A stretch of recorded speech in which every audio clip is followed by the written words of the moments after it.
Hello dear friends, मैं हूं ब्रह्मदेव दास और आज मैं आपको एलिमेंट कंपोज्ड बाय पीवी सैले इसके एक्सप्लेनेशन बहुत इंपॉर्टेंट रहने वाला है एग्जाम में आपके लिए।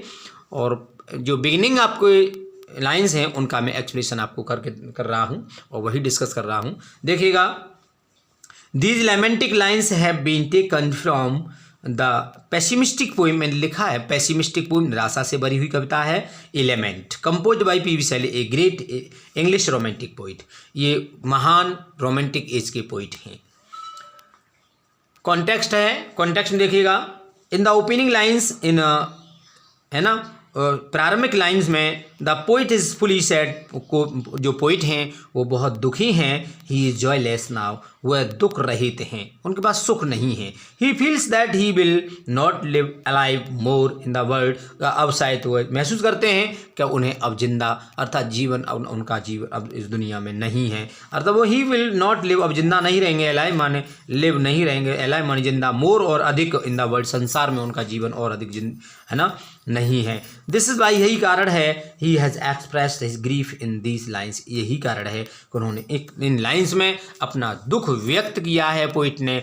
जैसे मैं पहले बता चुका हूँ, मैंने जब आपको एक्सप्लेन जब आपको पोइम पढ़ाई थी तब मैंने आपको ये बता दिया है कि उनके जो जीवन था वो पेसिमिस्टिक लाइफ थी, उनका बहुत पेसिमिस्टिक वे में उनका जीवन कटा था। तो मतलब कितना पेसिमिस्टिक वे में उनका जीवन था, कितना पेसिमिस्टिक लाइफ थी उनकी, इसके बारे में आप कविता जब देखेंगे तो उससे ही अनुमान लगा सकते हैं जो मैंने हिंदी में एक्सप्लेन किया है। देखिएगा, the poet is weeping bitterly for his young age, poet बहुत ही दुखद अवस्था में अर्थात बुरी तरह से आंसू बहा रहा है अपनी युवावस्था के लिए। ही रिपेंट्स, वह महसूस करता है, वह पश्चाताप करता है, दी deep delight and Joy will not return, जो महसूस करता है कि डीप डिलाइट गंभीर आनंद और प्रसन्नता अब शायद तो नहीं लौटेगी। हिज फीट बिगिन टू शिवर, उसके पैर उसके फीट जो हैं बिगिन लगते हैं टू शिवर मन कांपने, भेयर जहाँ पर ही stood firmly in his young past age, जहाँ पर वह आसानी से युवा है ना अपने पास्ट डेज में अर्थात अपने उन दिनों में पास्ट दिनों में अतीत काल में जहाँ पर आराम से खड़ा हो सकता था वहाँ पर जाने में कांपने लगता है। बट टुडे, लेकिन आज, it seems that he is on the last ladder of his life, लेकिन आज उसे महसूस होता है कि शायद जीवन की अंतिम सीढ़ी पर खड़ा हुआ अर्थात जीवन के अंतिम स्टेज पर है। The dusky evening of life has come, वो कहते हैं जीवन में अंधेरा छाने वाला अर्थात धुंधल का जीवन में है ना, दस की इवनिंग आ चुकी है अर्थात धुंधल की शाम उसकी अर्थात उसके जीवन में अंधकार भरी शाम आ रही है, प्रवेश कर रही है, ऐसा महसूस करता है।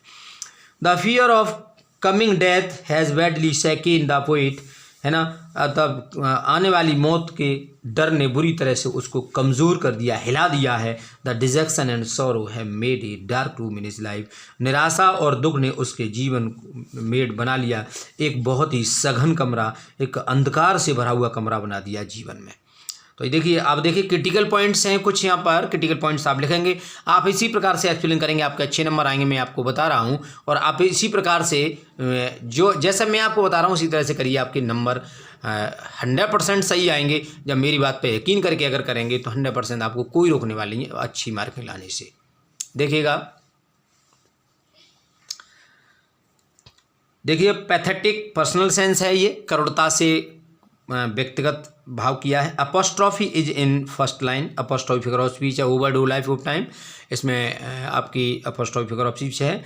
Line has been compose to ladder, और जो लाइन है वो हैज़ बीन कंपेयर्ड, वो तुलना की गई है कि लेडर से, ये लाइफ है, life has been compared to ladder, और यहाँ पर जीवन को एक लेडर से तुलना किया गया है। तो आज के लिए बस इतना ही है, दो मैंने एक्सप्लेनेशन आपको, एक सेंट्रल आइडिया और एक्सप्लेनेशन आपको डालना हूँ, ठीक है। Thank you, have a nice.